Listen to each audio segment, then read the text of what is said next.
سلام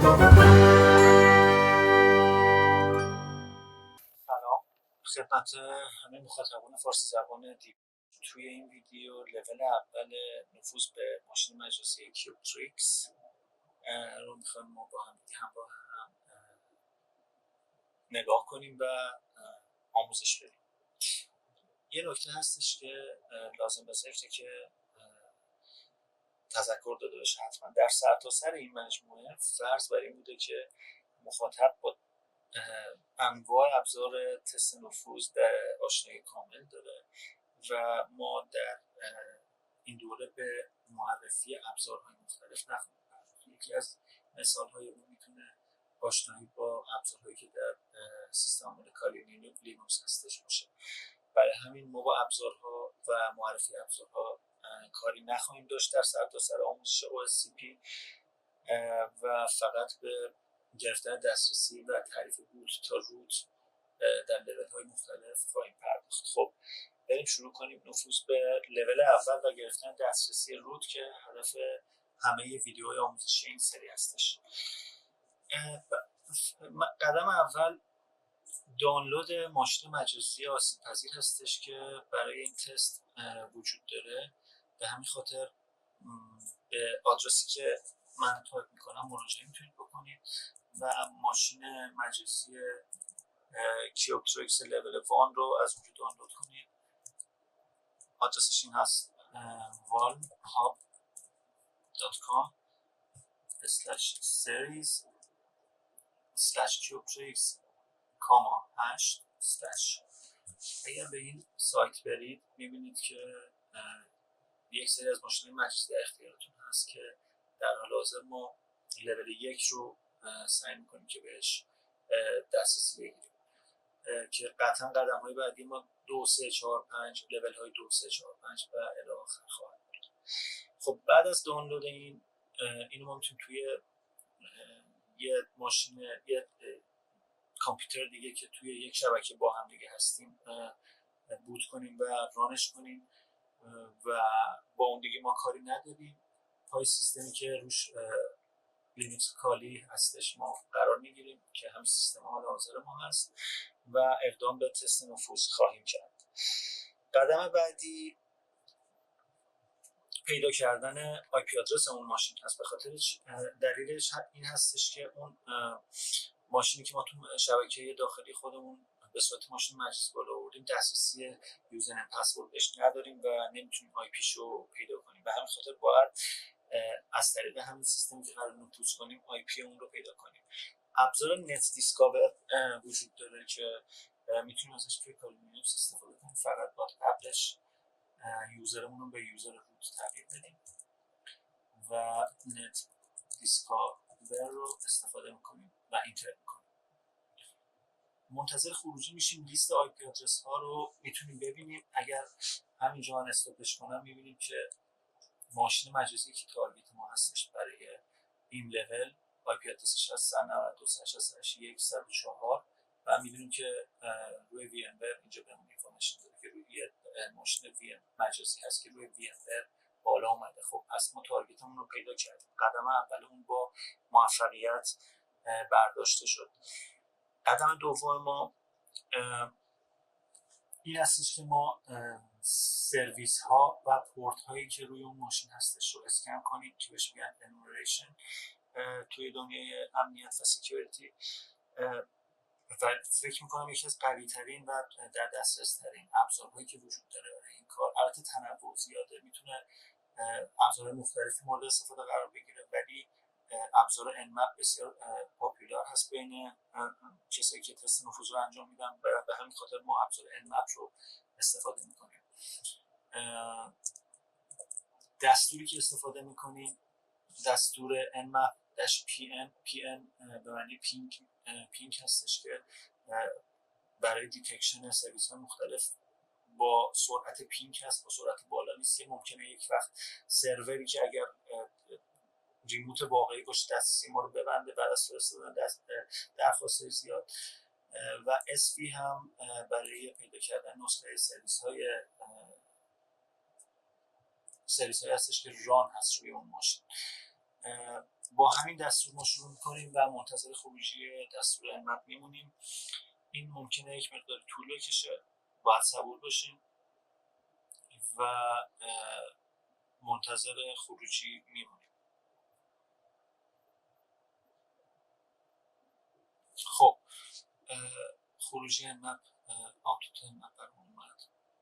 تفسیر این به صورت خیلی سریعی میتونه باشه که ما پورت 22 رو باز داریم در تارگتمون که سرویس SSH روش رانه، SSH ورژن 2.9 که حالا تقریبا هم هست و پورت بعدی پورت 80 و سرویس وب سرور آپاچی هستش که نسخه 1.3.20 هست روی اپراتینگ سیستم لینوکس. ما پس با استفاده از ابزار امپ تونستیم اپراتینگ سیستم یا سیستم عامل تارگتمون رو هم مشخص کنیم. این دستور بسیار سودمندی هست، ابزار بسیار سودمندی هستش که خروجی‌های مختلفی رو میده که اطلاعات مختلفی میتونه ازش استخراج بشه. پورت 111 RPC بایند هستش که بازه، پورت 139 نت بایس هست که مربوط به پورتی هستش که در شبکه داخلی استفاده میشه برای کامیونیکیشن ماشین ها.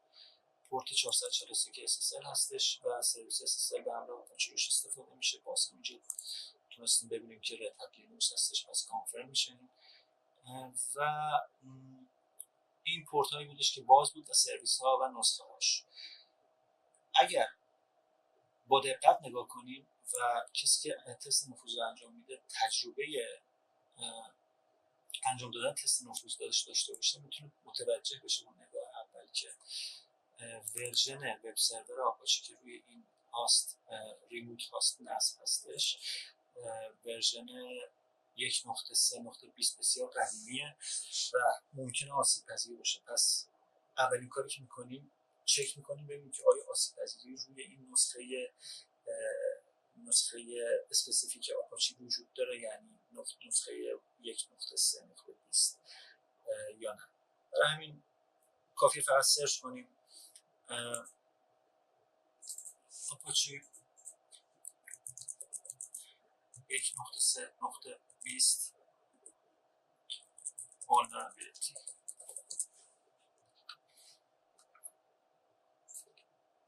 خب قطعا وجود داره. پس به سایت CVE مراجعه میکنیم، میبینیم که بله این سال 2013 این CVE ریپورت شده و همچنان آپدیت هستش تا تاریخ 6/6/2021 و سیوریتیش هم اسکورش 7.5 هست، این که مودریت یک ذره به بالاتر هستش، به ما دسترسی ریموت میده و کامپلیکیشن خاصی هم نداره، پیچیدگی خاصی نداره. برای همین ما سعی میکنیم که تولز مناسب برای استفاده از این آسیب پذیری رو پیدا کنیم. خب توی این ویدیو من میخوام تولز اکسپلویت کردن این vulnerability رو به شما معرفی کنم و URLش رو برای شما که توسط یه فردی دیولپ شده، یعنی توسعه داده شده و در دسترس قرار گرفته که آدرسش هم توی گیت هاب هست. خب پس به گیت هابش مراجعه میکنیم، آدرس رو وارد میکنیم github.com/exploit -inters و openfuck. این vulnerability اسمش openfuck گذاشته شده توسط کسی که نوشته و این هم صفحه گیت هابش هست. به راحتی میتونیم نحوه استفاده از این اکسپلویت رو ببینیم که در اختیارمون قرار داشته و بسیار ساده است. اولین کاری که باید بکنیم پس دانلود فایل openfuck از این گیت هاب هست که با این دستور دانلود میشه. من دستور رو کپی میکنم و به یه دایرکتوری روی دسکتاپم میسازم که اگر فایلی قرار دانلود بشه در اون دایرکتوری دانلود بشه. اسمش رو تست 1 میذارم و به داخل دایرکتوری تست 1 میرم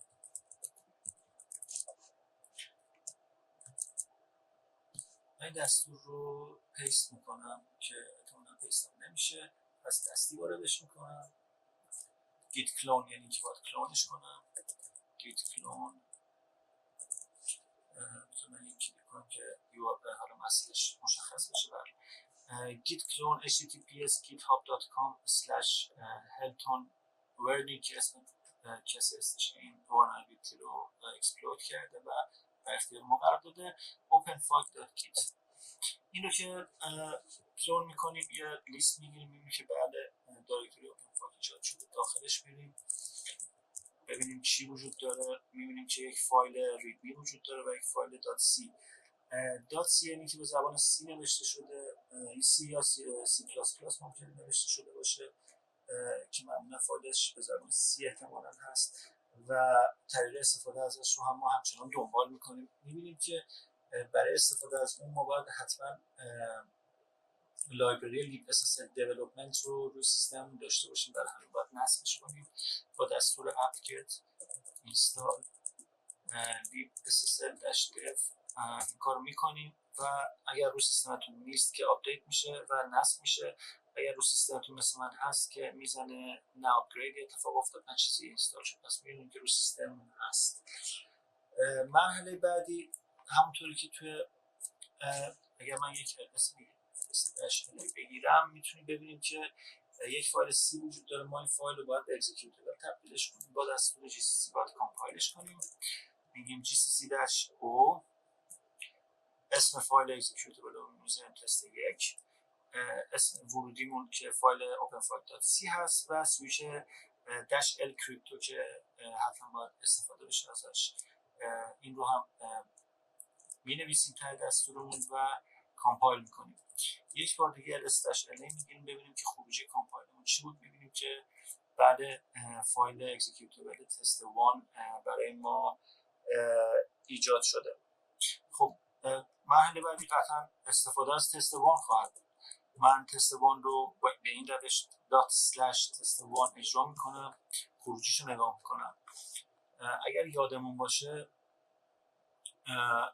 تارگتمون ماشین تارگتمون آپریتینگ سیستم رد هت لینوکس داشت و آپاچه 1.3.20. برای همین توی این لیست دنبال دقیقاً رد هت سیستم عامل رد هت با وب سرور 1.3.20 میگردم که این رو اینجا من میتونم پیدا کنم. یکی از این دوتا هست، میبینید، یا این خط هست و یا این خط هست. خروجی به درد ما میخوره. یعنی چی؟ یعنی اینکه ما باید این هکس کد رو به همراه دستوری که میخوام اجرا کنیم به سمت ماشین هدفمون یا تارگتمون بفرستیم یا این رو. هر دو رو تست میکنم و خروجی‌هاشو نگاه میکنیم. هکس کد اولی 0x6a هست و هکس کد دومی 0x6b هستش.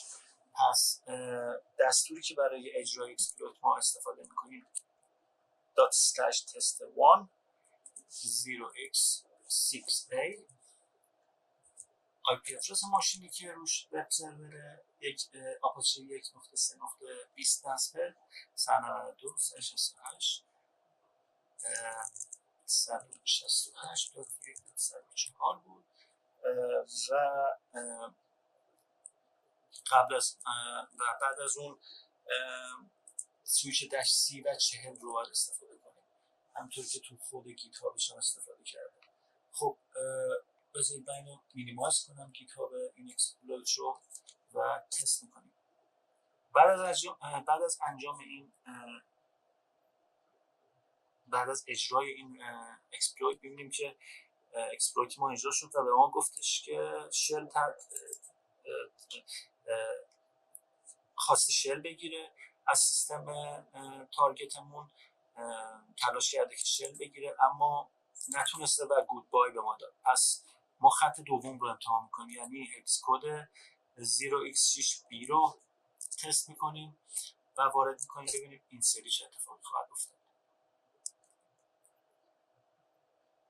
سویچ -c40 به ما میگه که تمام 40 حالت vulnerability رو که توی فایل داتسی میتونید ببینید، انواع اقسامش رو تست کن تا آخرش رو تست کن و اجراش کن. اگر خروجی دستور ما بعد از اون گودبای وجود نداشت و به این حالت در اومد، ما میتونیم حدس بزنیم که ممکنه موفقیت آمیز دسترسی گرفته باشیم. چطور تست کنیم؟ دستور آیدی رو وارد میکنیم و میبینیم که بله ما به سیستم هدفمون وارد شدیم، دسترسی گرفتیم و دسترسیمون دسترسی روت هستش. با آیدی ما میتونیم چک کنیم که چه نوع دسترسی داریم.